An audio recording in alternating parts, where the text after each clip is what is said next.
விஜய் தொலைக்காட்சியில் ஒளிபரப்பான இன்றைய நீயா நானா எபிசோடில் இந்த வாரம் விவாதிக்கப்பட்ட தலைப்பு திருநாய்கள் இல்லாத நகரம் வேண்டும் மற்றும் திருநாய்க்கும் நகரத்தில் உரிமை உள்ளது என்ற இரண்டு தலைப்புகளுக்கு ஆதரவு தெரிவிப்பவர்களுக்கு மத்தியிலான உரையாடலாக இருந்தது. இந்நிலையில் நிகழ்ச்சியில் திருநாய்களுக்கு ஆதரவாக பேசியவர்களை இணையவாசிகள் பங்கமாக கலாய்த்து வருகிறார்கள். அதாவது திருநாய்களுக்கு ஆதரவாக பேசுபவர்களின் வாதம் முழுக்கவே திருநாய்கள் பாவம், அவைகளுக்கு ஒன்றும் தெரியாது, அவைகளுக்கு நல்லவர்களையும் கெட்டவர்களையும் நன்றாக தெரியும், நீங்கள் அதை தாக்குவது போல சென்றால் அது உங்களை கடிக்கும், எல்லா நாய்களும் கடிப்பதில்லை என்றே அவர்கள் கூறியிருந்தார்கள். குறிப்பாக அந்த நிகழ்ச்சியில் சிறப்பு விருந்தினராக கலந்து கொண்ட நடிகர் படவா கோபி, நீங்கள் ஏன் இரவு 9 மணிக்கு மேல் உங்களுக்கு சம்பந்தமில்லாத ஏரியாக்களுக்கு செல்கிறீர்கள், உங்களுக்கு சம்பந்தமில்லாத ஏரியாவில் இரவு 9 மணிக்கு மேல் என்ன வேலை என அவர் பேசியிருந்தது மிகப்பெரிய சர்ச்சையாக பார்க்கப்பட்டது. இந்நிலையில் அவர் கடந்த வாரம் சமூக வலைதள பக்கத்தில் திருநாய்களுக்கு ஆதரவாக பேசியிருக்கும் வீடியோ ஒன்று தற்போது சமூக வலைதளங்களில் வைரலாகி வருகிறது. இப்போ ஸ்ட்ரே டாக்ஸ் எல்லாம் பூச்சி சென்டர்ல போடுங்க அப்படின்னு இப்போ கோர்ட் ஆர்டர் கொடுத்துருக்காங்க டெல்லியில். நாய் கடியினால பாதிக்கப்பட்டவங்களுக்கு கண்டிப்பா நம்ம ஏதாவது செய்யணும், அதை அவங்கள ப்ரொடெக்ட் பண்ணணும்.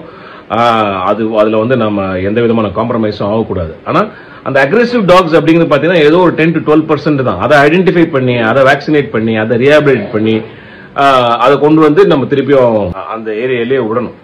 இதுதான் வந்து ஒரு முறை. மோஸ்ட்லி இந்த இண்டி டாக்ஸ் எல்லாம் பாத்தீங்க அப்படின்னா வச்சுங்களேன், அது வந்து எப்பவுமே ஒரு பதட்ட நிலையிலேயே தான் இருக்கும். மனுஷங்கள்லாம் பாத்தீங்கன்னா இப்போ ரோட்ல அப்படியே யார நாய் பார்த்து ஹொய் அப்படின்னு கல் எடுத்து அடிப்பாங்க. பப்ளிக்கு வந்து முதல்ல ஒரு கவுன்சிலிங்கும் தேவைப்படுது. நார்மலா நாய் பழக்கம் இல்லாதவங்களுக்கு உங்களுக்கு ஒரு சின்ன ஒரு டிப்போ சொல்லணும்னா, நீங்க சைக்கிள்ல போறீங்க இல்ல பைக்ல போறீங்க, அப்படியே நாய் துரத்திட்டு வருதுன்னு வச்சுக்கோங்களேன். நிறைய பேர் பாத்தீங்கன்னா பதட்டத்தில் அப்படியே கீழே விழுந்துருவாங்க, அடிப்படும். அப்புறம் வந்து நாயை கண்டிப்பா சொல்லுவாங்க நாய் மேனஸ் அப்படின்னு சொல்லுவாங்க. ஆக்சுவலா அந்த மாதிரி துரத்திட்டு வரும்போது நீங்க பைக்கோ இல்ல சைக்கிளோ நிறுத்திட்டு அது திரும்பி பார்த்து அது கொஞ்சம் அப்படியே தொடாம கிடாம அப்படியே பார்த்து அதுகிட்ட பார்த்துட்டு கொஞ்ச நேரம் பேசுங்களேன். அது பாட்டு கொஞ்சம் 2-3 குறைச்சிட்டு போயிடும். ஸோ இதெல்லாம் வந்து சின்ன சின்ன டிப் தான். டாக் துரத்தமா நம்ம ஓடக்கூடாது, இந்த மாதிரியான விஷயங்கள்லாம் இருக்கு. நாயை வந்துட்டு அது டெரிட்டோரியல் டாக்ஸ், அதெல்லாம் நீங்க இன்னொரு இடத்துல போய் கொண்டு விட்டீங்கன்னா உங்களால் வாழ முடியாது. ஊர்ல இருந்ததுன்னா அது ஒரு பெரிய ஒரு காலிங் பெல், பயங்கரமான ஒரு புது ஆள் வந்தோம்னா அது வந்து ஆக்டிவேட் பண்ணி கண்டிப்பா அலர்ட் பண்ணும் எல்லாரையும். சவுத் கொரியா போன்ற நாடுகள்லாம் பாத்தீங்கன்னா டாக் மீட் அவங்க ரெகுலரா சாப்பிடுவாங்க. அதனால வந்து நம்ம ஊர்ல கோழி பண்ணை, ஆட்டு பண்ணை இருக்கிற மாதிரி அங்க டாக் ஃபார்ம்ஸ் எல்லாம் நிறைய இருக்கு. அப்படி நேரம் மீட்டுக்கு போவோம்.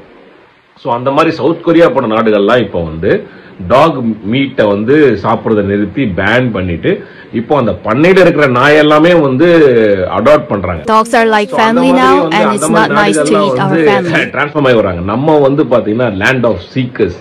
நம்ம வந்து எல்லா உயிர்களையுமே வந்து கடவுள் மாதிரி கும்பிடுவோம் இல்லையா. பாம்பை கடவுளா கும்பிடுறோம், காக்காவை கடவுளா கும்பிடுறோம், நாயே வந்து பைரவர்னு கும்பிடுறோம். ஸோ இந்த மாதிரியான ஒரு கலாச்சாரம், ஒரு பண்பு இருக்கிற ஒரு நாட்டில் நம்ம வந்து டாக்ஸ் எல்லாம் தூக்கி போடுங்க, அமுச்சு விடுங்க அப்படின்னு நம்ம சொன்னா இது எப்படி நம்மளால ஏத்துக்கவே முடியல. மனுஷனுக்கு 6 அறிவு இருக்குன்றதுனால நம்ம மட்டும் தான் இருப்போம், மொத்தம் இருக்கக்கூடாதுன்னு நம்ம நினைக்கவே கூடாது. அதை வந்து ஒரு நாய், ஒரு பூனை, ஒரு காக்கா அப்படின்னு ரொம்ப அசால்ட்டா யோசிக்காம நம்ம வந்து ஒரு சக உயிரை நேசிக்க கத்துக்கிட்டோம் அப்படின்னா அவங்களும் நல்லா இருப்பாங்க, நம்மளும் நல்லா இருப்போம். The whole environment will be very beautiful and loving. நன்றி, வணக்கம்.